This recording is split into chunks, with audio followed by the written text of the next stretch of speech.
Friends, Dave Paulides, Can-Am Missing Project, a copyrighted edition for our video channel. We're here with the executive producer, Huck, keeping a fine eye on things. And she is happy that you're here. Yeah, you're a good girl. She likes her neck scratched. She likes her head scratched. Oh yeah, Dad. She just likes affection. She's a good dog. Great Pyrenees. They're good pups. Super protective of you and the family and other animals. Well, here we go again, folks. Missing person segment. Got 2 cases for you. Now, in the last week, I've gotten some pretty outrageous emails from people. And I actually responded to 2 of them. A couple others I didn't. I just let them go. But some people are not happy with me right now. And I think one of the issues is when I ask you to tell me if you're unsubscribed. It helps me. Because the channel's not sustainable if you and your following of me, you are purposely been getting unsubscribed by the channel. And YouTube's been doing it. The other thing that's just equally as effective that they're doing is they're not notifying people that are subscribed when a new video comes up. I don't know what to do. I've notified partners. The partners have reached out to YouTube. It's been now almost 60 days, no response. So you can kind of figure what's going on. They really don't value certain people, and I think I'm one of those certain people for whatever it's worth. Now, I'll never altogether leave unless they ban me some reason. I don't know. I'll always post something up here. But we've looked at 4 other sites on a subscription basis, and we're getting about somewhere between 30 and 50,000 different viewers per post. So hopefully we could get a few thousand of you guys to move over and pay for a subscription. And the subscriptions, it looks like the best rate that we could come up with is being something between $2 and $5 a month. We think everyone could afford that, or the majority of people could afford that. Some of you can't, I understand. But this isn't sustainable for what it's worth. But we will continue to post here something. I mean, maybe a case a week or a case every other week or something along those lines. But just to stay in touch, don't want to lose everybody. You guys are our friends. So, let's start with the first case. It's a weird case. Name is Peter Skil, 39 years old, missing April 5th, 1982. He went missing in the Valley of 10,000 Smokes. Dave, where's that? Yeah, that's what I thought when I first read it. Katmai, some say Katmai, National Park in Alaska. Now this is the part where it's pretty darn interesting. Peter was a civil engineer, and he had worked at Wright-Patterson Air Force Base since 1967. He was a part of the mechanical subsystems group in the Flight Dynamics Lab. He was a resident of New Carlisle, Ohio, and he was a bachelor. Now, why is Wright-Patterson intriguing? So for the people that don't know, Wright-Patterson is infamous because the aliens they found on the ground in New Mexico outside of Roswell were supposedly taken to Wright-Patterson in Ohio. And Wright-Patterson has other notoriety for other things that have happened at that base, supposedly. So when I heard he was an engineer there, yeah, I'm paying attention. So he Peter loved backpacking, and he had backpacked all over the world extensively, always by himself, and always told his mom where he was going, when he'd be back, always took a camera with him. Well, in 1980, he made the exact trip to Alaska that he was doing again, to Katmai National Park, to the Valley of 10,000 Smokes. And he'd done that trip in June in 1980. And it was too early. He couldn't get through some of the passes because of the snow. So he decided to do this new one in July. Now, the Valley of 10,000 Smokes, what it kind of looks like is a barren lava-type landscape. There's a river that flows through the middle of it, pretty good size. But the river flows down, it's almost like a gorge through the middle of the valley. Look it up on Google. It's interesting looking for sure. Well, so Peter planned a 2-week trip through the Valley of the Smokes. He left on July 22nd with a return date of August 6th. He had arranged to take a flight into the park and drop him off at the specific location that he asked, and then the pilot was going to pick him up at another location. Well, on August 8th, the park hadn't heard from Peter. The flight had gone out. Peter wasn't there. Looked around, flew around, contacted the park. And they thought maybe he was a day late, so they were going to wait, fly out again the next day. Still hadn't showed up. On August 8th, the park started to search for Peter. He was described as being in excellent shape, highly prepared, according to the National Park Service, who met him when he got his backcountry permit and said he knew what he was doing, he knew where he was going, he had maps. He was very well prepared. So the park went out on August 8th and started searching. And in an area that he wasn't even supposed to be in, and I'm still trying to understand how the park even found this. They stated that they found his backpack in the Yukak River. This is exactly the quote.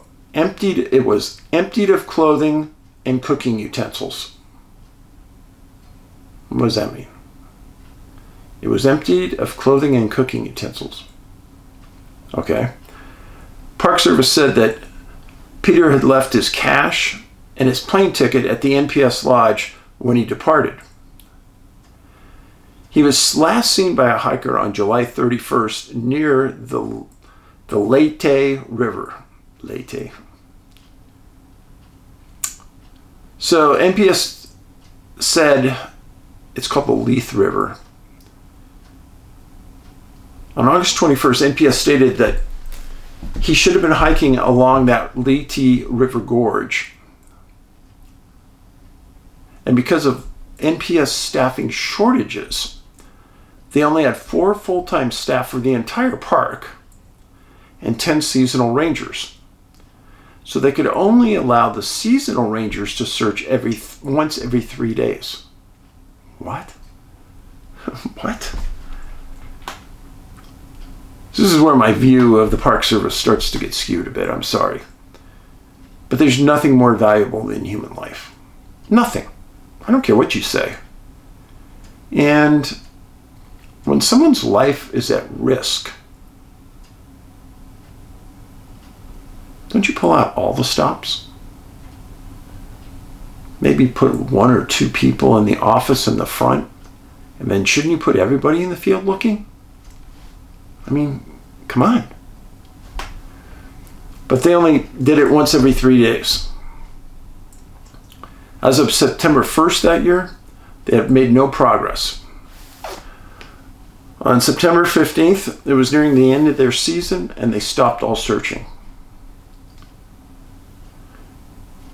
Almost 2 years later, October 19th, 1983, Peter's mom was the executor of his will, and she needed a certificate of death to move forward with selling his house, liquidating his assets, etc. He was a bachelor. Well, he also had a mutual benefit life insurance policy, and she requested that it be paid off. And they said, well, you needed a certificate of death. She tried to get it, she couldn't get it. Then she finally got one. It was challenged. And mutual benefit life insurance policy denied her claim because they said there was not, just finding a lone backpack was not enough to establish death. Maybe. Well, the mom got an attorney, and they did a disposition of the chief ranger of the park, a man named Casey. And they asked him, what are the risks being in the backcountry? And he said, topography, wildlife, and weather. Well, this eventually got appealed to the 2nd District Court of Appeal on September 10th, 1984, a year later. And they stated there was enough to presume deceased. And they gave the mother all of his belongings, and they ordered the life insurance company to pay off. Now let's get back to him going missing. He was supposed to be hiking along the Leith River above the canyon, not down in the canyon. Now that river flows into the Yucak River, long ways away. And the rangers said that they found his backpack in the Yucak River, and that it was wet and there was mud inside, and it was found partially in the river. Again, nowhere near where he was hiking, possibly as much as 30 miles away. So why were they even on the Yucak River, number one? Number two, the chances are like 1 in a billion that you would see that. And number three, this man was extremely experienced in the backcountry. The rivers during this time of the year are very huge. I can tell you almost flat out, he's not going to cross one. And he knows it, and he's not going to try. One article I saw, well, he must have fallen off the cliff into the river. Oh, what? Extremely experienced. The chances that somebody's going to get close to the edge like that, I've talked about this before on many, many conventions and things. When I'm alone, I'm triply safe doing things. I'm very guarded. I won't take the risks I may take if I was with somebody else. Because I know that if I break my leg or I get seriously injured and I'm alone, I might die out there. Whereas if I'm with somebody else, at least they can call for help. And so when you hear about these strange cases where there's no clear explanation about what happened, especially to somebody who's no rookie in the mountains, I don't know. I just got to question that, I think. So Peter Skil was never found. Nothing else of his was ever found. But I got to say this. Alaska has a ton of UFO sightings. It always has. And then Peter's working in the hub of the UFO military world at Wright-Patterson. Just saying. I don't know. Just the facts, folks. I think that anybody who disappears and associated with UFOs, you gotta look at the case. So anyhow, the second case. Oh, I guess I should tell you where Peter disappeared. That'd be good. I almost got all caught up. So this is a map of Alaska. Here's Anchorage right here. This is the Yucak River where they found his backpack. In the Katmai National Park, here's king salmon. Kind of got a feeling for it. This is Kodiak out here. Kodiak Island. So the next case, a national park case. In fact, a Yosemite National Park case, the biggest cluster of missing people in the world. And people always ask me, Dave, why do you think that is the number one location? Well, number one, it's a national park. Number two, right through the middle of the main valley of the park flows the Merced River. Number three, when you're standing in the Merced River and you look 360, the only thing you could see is, say it, granite. That's it. Strange place, Yosemite. Utterly gorgeous, very dangerous, and highly intriguing. This is an older case. In fact, one of the first cases of reported disappearance there ever. The man's name was Frederick Shepard, 25 years old, missing June 17th, 1909. He was a very, very smart man, possibly classified intellect. He was at Yosemite National Park and he was walking to the Sentinel Dome on June 17th. Frederick was born and raised in the UK. He had an occupation as a diamond setter and engraver, and he worked for Shreve and Company in San Francisco. That's right, San Francisco. So Shreve brought him to San Francisco from the UK because he was so highly known, and they needed somebody with expertise in San Francisco.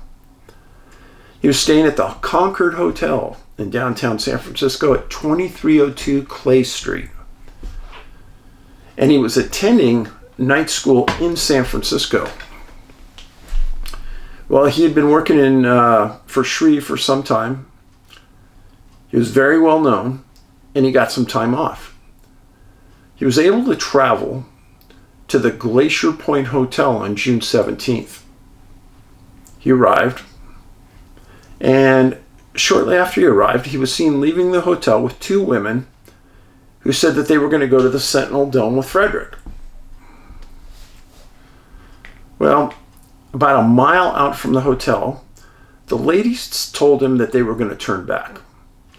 Weather looked like it was getting bad and they didn't want to go. Frederick said, sure, I'll see him, and he continued on to Sentinel Dome. When he didn't return that night, people started to get worried and the weather started to go bad. Fog started to roll in, started to rain. Well, the word started to get out through the Yosemite Valley that they had a missing person at the Glacier Point Hotel. Look up Glacier Point Hotel. There's some really cool pictures of it. Very old. On June 18th, there were U.S. soldiers stationed in Yosemite Valley at that time, and they were told of the disappearance. The soldiers got hotel workers and staff and valley guides, and they organized a search and rescue. Now, the articles at the time stated that the rain and fog just inundated the area of the search, and that restricted the searchers in their efforts. They also said that Frederick did not have food or any type of blanket, sleeping bag, etc. Now, Frederick wasn't a mountain boy and he wasn't a mountaineer, but he was interested in the outdoors. And on June 19th, friends of Frederick that were staying in Camp Curry on the valley floor joined soldiers, guides, and the park staff, continuing to comb the area around the dome.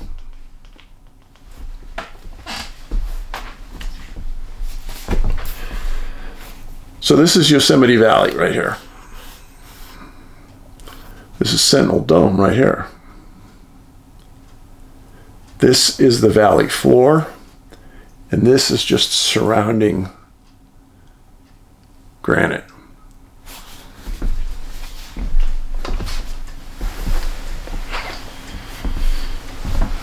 Now, things started to really pick up June 22nd. Search and rescue workers gave an update, and they said that Glacier Point, Sentinel Dome, they found nothing. They went to Frederick's room at the hotel, and they found that he left his gloves behind, so he didn't have a lot of warmth with him. Now, by this point, Frederick's best friend lived in Oakland, California, just across from San Francisco. And the man's name was Dr. Charles Rice. And he ran bloodhounds. And he heard that his friend went missing. And he brought his bloodhounds to the park. He was immediately put on that Sentinel Dome area. And then on June 23rd, the U.S. Cavalry, which was stationed in the valley, were using rope ladders when they searched the area of Illilouette Falls and the entire Upper Merced Canyon. Stop there. In my books, I've written about disappearances in Yosemite, some in that Upper Merced area. There was one story where a man, disabled on crutches, was told to just sit on a rock, and his family was going to go out and browse the area for a bit. They came back in 20 minutes, he was gone. They looked around and said, he can't go anywhere. Make a long story short, there was a 5-day search. He was never found, ever found. Those are the kind of disappearances at Yosemite. Now people say, oh, these are just stupid stories. Well, no, I give you the facts, folks. People always ask, Dave, what's your opinion? I don't have an opinion on these. I don't know what's going on. But don't tell me that nothing is going on, because that's pure stupid. So, anyhow, getting back to Frederick's disappearance. The acting superintendent, a Major W.W. Forsyth, stated that Frederick would have been staying on the trails and he didn't understand what happened. Now, Frederick had one sister in England, a Mrs. Margaret Lewis, who was eventually made aware of the disappearance. Now, the doctor from Oakland that brought the bloodhounds, he was given one of Frederick's gloves from his room for the canines to use up Sentinel Dome. He said the dogs weren't interested in the trail. They didn't find anything. Nothing was gleaned from it. All didn't make sense.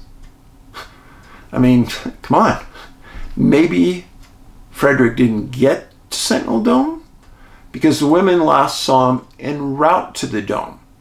So maybe they did this, I don't know. I would have asked those women to show me where they were when they last saw Frederick. Tell them thank you, have them walk away, give the scent to the dogs, and see what the dog does from there. It's kind of the way you have to do it. There was a 2-week search and rescue for Frederick, never found.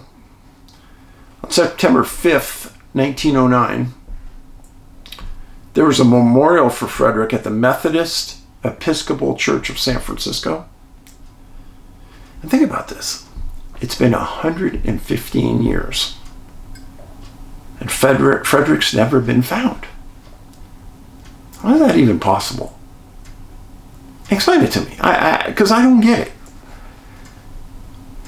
When you have a very thick forest,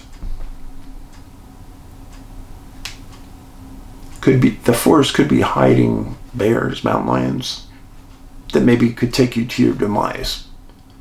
But folks, Yosemite Valley, the vast majority of it is solid rock wall. Yeah.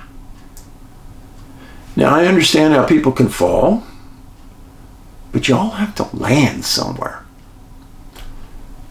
And even though they claim, but no one sees it, oh yeah, they must have fallen to their death. Fallen where? Because search and rescue teams oftentimes will rappel down into the crevasses and things around these walls, looking for the people. Yeah, they do, folks. I have a number of people that are missing from that Yosemite Valley floor. Yeah, it's confusing to me. Trust me. When you think about other national parks, yeah, they have disappearances, but nothing like Yosemite. People tend to think that you're going to disappear when you're way in the backcountry. That's not always the case. Sometimes it happens very close. Just briefly, another case from Yosemite, a young man was visiting his relatives, and he went to Yosemite with them. They went to Camp Curry that has tents. It's like full-time tents, never come down. And he was staying in one tent, relatives were staying in another. They wake up the next morning, he's not in his room. They don't know what happened. They come back at the end of the day, he's still not there. They call for search and rescue, big search, nothing's found. Finally got a chance to look at the search and rescue report. It says that it appears that he got into his room, possibly laid on the bed, didn't get in the bed, took off his shoes. His suitcase was still sitting there. So several of us sat around and talked about that scenario, and we thought, well, maybe he was getting ready for bed and he had to use the bathroom. He essentially just walk out the tent, go around the corner, and go in the woods, and something happened. Who knows? He didn't know anybody in California. Somebody at that time was a long ways from anything. So where'd he go? Those are the kind of scenarios that keep replicating themselves over and over again. And I could probably do a whole movie on just Yosemite, but the truth of the matter is, Yosemite doesn't want to talk about it. When I tried to get a film permit there last year, or a year and a half ago, I was denied. They said no. No reason. Film permits are given out for Yosemite all the time. But to me, nope. Now, the reason that has changed, there was a new ruling that said that the Park Service could require you to have a film permit. So now you have to have one, apparently. But there's a lot of stipulations. If your crew's this big, you'll get it. If your crew's this big, you won't. But then there's a lot of gray area in there. I'm very afraid to apply for my next permit because I'm pretty certain that we'll get denied. They don't want us talking about these cases, even though I just lay out the facts. They don't want you even thinking anything about them. Just so you know. In the meantime, Frederick Shepard, 25-year-old diamond setter, engraver for Shreve and Company in San Francisco, disappears. A UK national, never found. Peter Skil, an Ohio resident, a Wright-Patterson Air Force Base employee, disappears in Alaska. Many articles called it a mystery, and I'll say that there was no closure on what really happened to Peter Skil. Thanks for being here. Lastly, be nice. Doesn't do any good to send somebody a rude email. Make your point. Don't be rude. If you see somebody in the store, you see somebody at the post office, and they're a government worker or they're a supermarket worker, be real nice. Tell them they're doing a good job. It'll make their day. Be safe. Paulides out.